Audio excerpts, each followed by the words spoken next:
Okay, good evening, everybody. This is the Chapter 4 test corrections.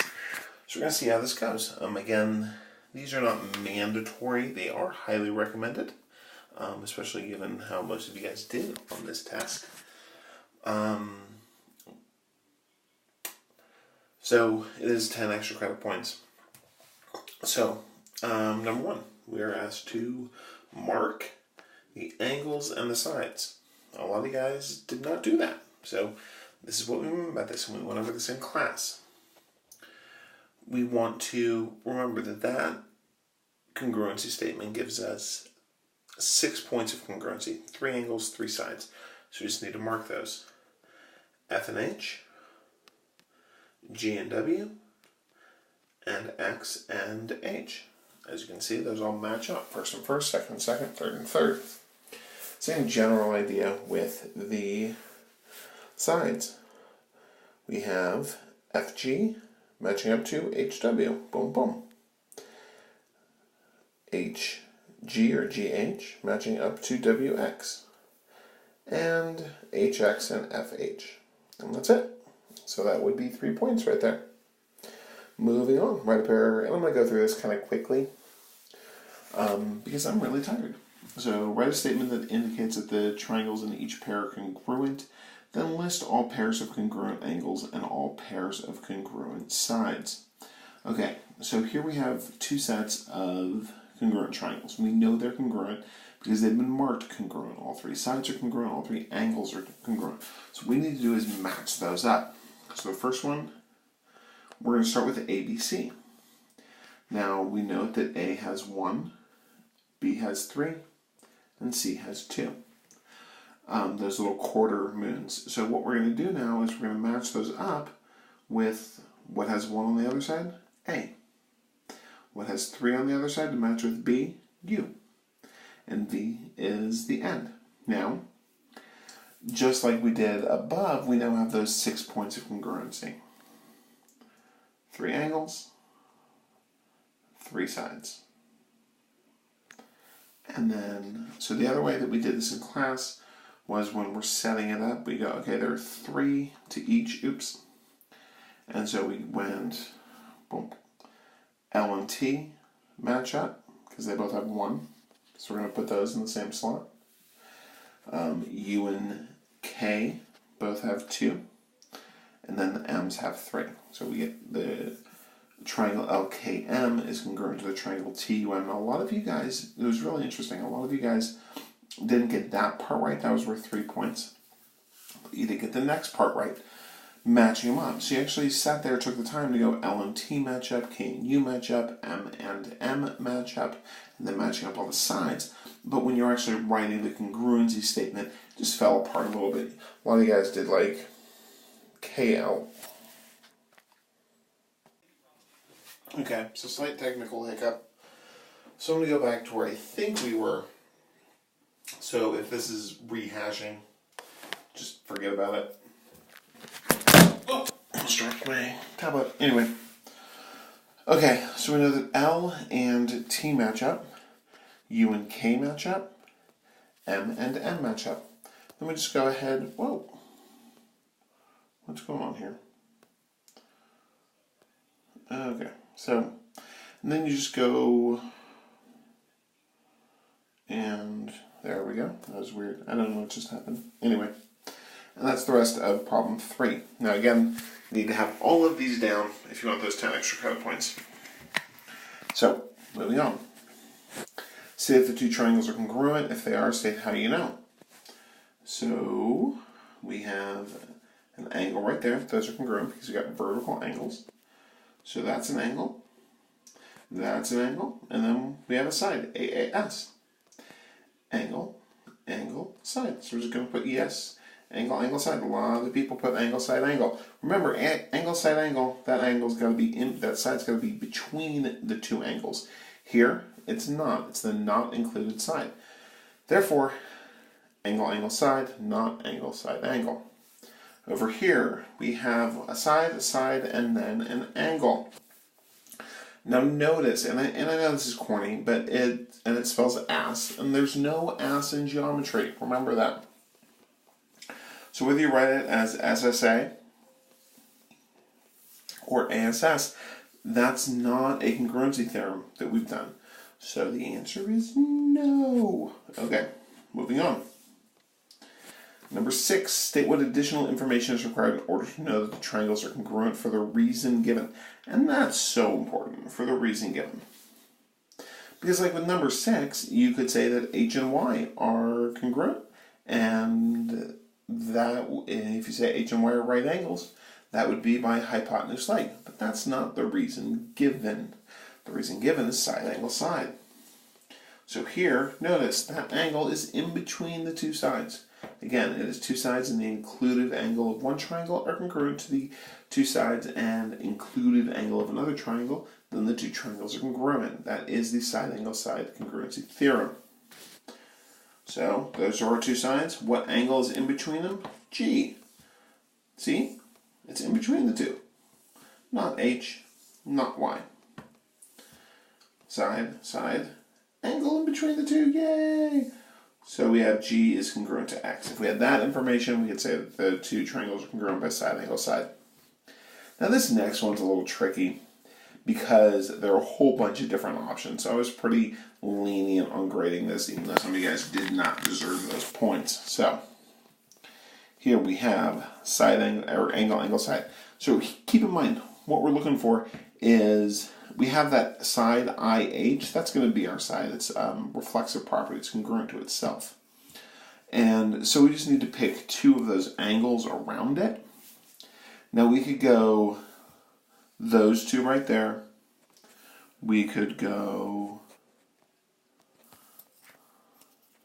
these two right here. Or we could go these two right there. Either one of those sets, black, red, or brown, would work. Okay? And then we get us angle, angle, side congruency. I did the black ones, so I get ZHI is congruent to GIH. The red ones would be ZHI is congruent to GHI, and the brown ones would be ZIH is congruent to GIH.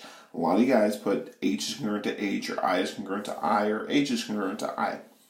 I give you points for that, even though that's technically wrong, because on both H and I, we have multiple angles. You need to be specific about how you are referencing those. On to number 8. Theoretically, what's going on here? Okay. So find the value of X. So with number 8, we're going to start off that it is equilateral. That means all three sides are equal. And if you remember the equilateral triangle, or it's actually the corollary to the isosceles triangle theorem, that says if a triangle is equilateral, then it is also equiangular. That means all three sides are equal, which in the triangle means they're all 360 degrees. So the measure of angle 2 is 60 degrees. So we set that up. 60 equals x plus 72. Subtract 72 from both sides, we get x equals negative 12. That's it. Number 9, again, that it's equilateral, which means it's equiangular, which means that's 60. So we know that 60 and the measure of angle 2 are supplementary. We got 180. That means, that's what supplementary means. They add up to 180. 180 minus 60 is 120. So we got 120 equals 21x minus 6. Add 6 to both sides. We get 126 equals 21x. Divide both sides by 21, and we get x equals 6. Alrighty, moving on. Here we have another isosceles triangle. So in an isosceles triangle, the isosceles triangle theorem says that if two sides are similar, the angles opposite them are similar. So we get 75. We get 75 equals 5x plus 20. Work that out. And we get 11 equals x. Okay? Again, if I'm going too fast for you, just hit pause, write it down. It's all good. This one's a little tricky. So we're going to start off with that 94-degree angle. So we notice that 94-degree angle is in the vertex position of an isosceles triangle. How do we know it's isosceles? These little marks right there. I'm still on brown. I'm switching that. Okay. So we know that those two angles are the same. That's the isosceles triangle theorem. Equal sides, equal angles. So I'm going to call him y. I normally go with x, but we already have this x right there that we're solving for. So if I put an x in there, it gets confusing. So we're going to go with y.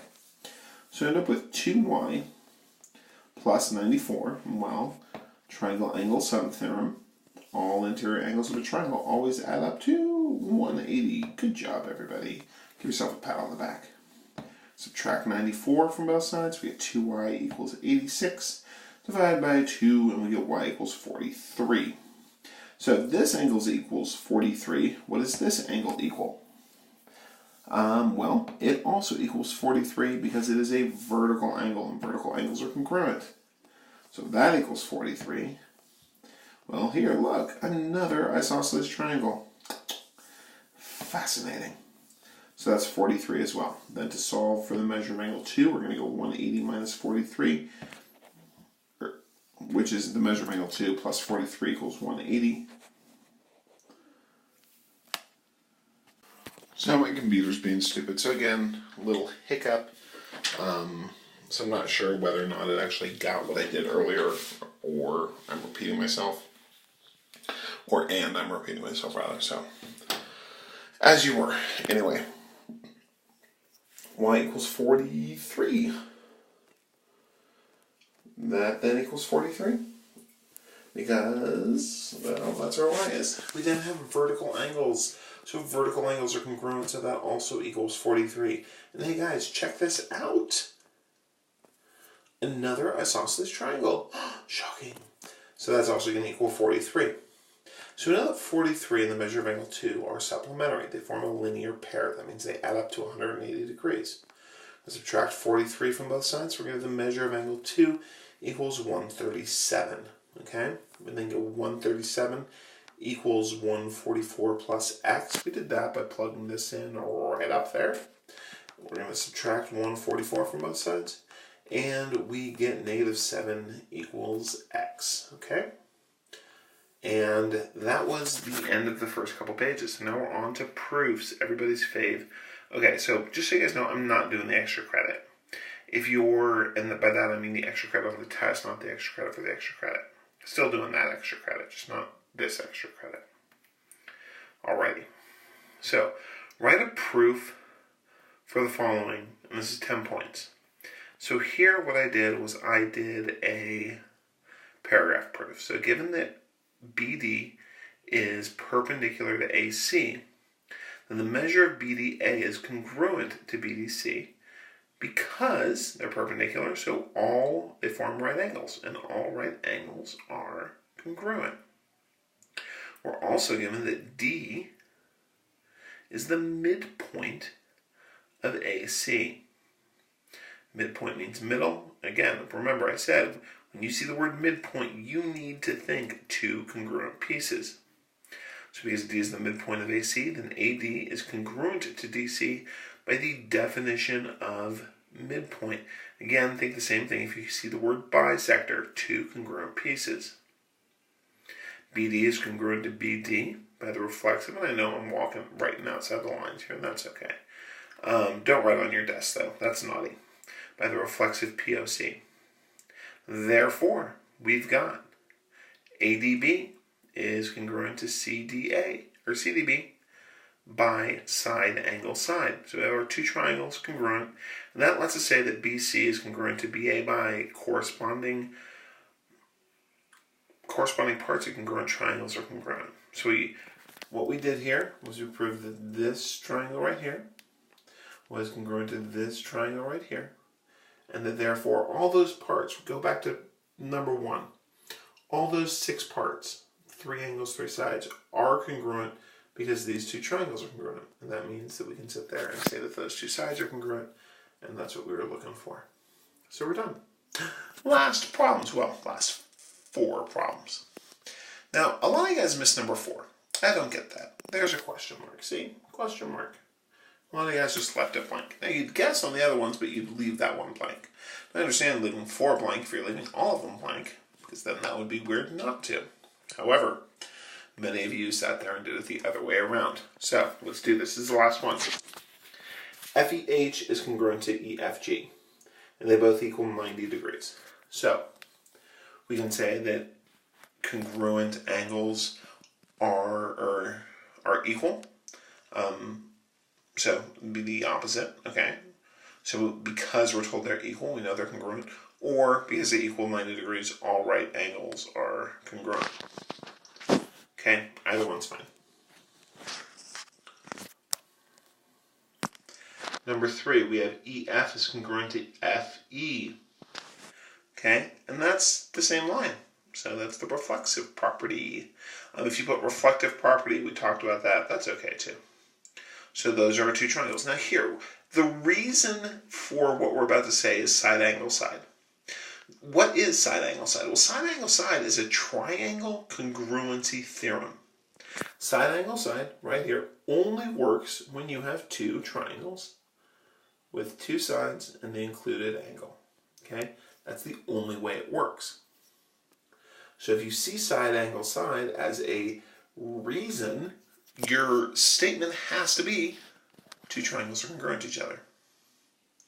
And then, because two triangles are congruent to each other, we know that their sides are congruent because corresponding parts of congruent triangles are congruent. Sorry about the technical hiccups. I will see you all tomorrow. Have a wonderful evening.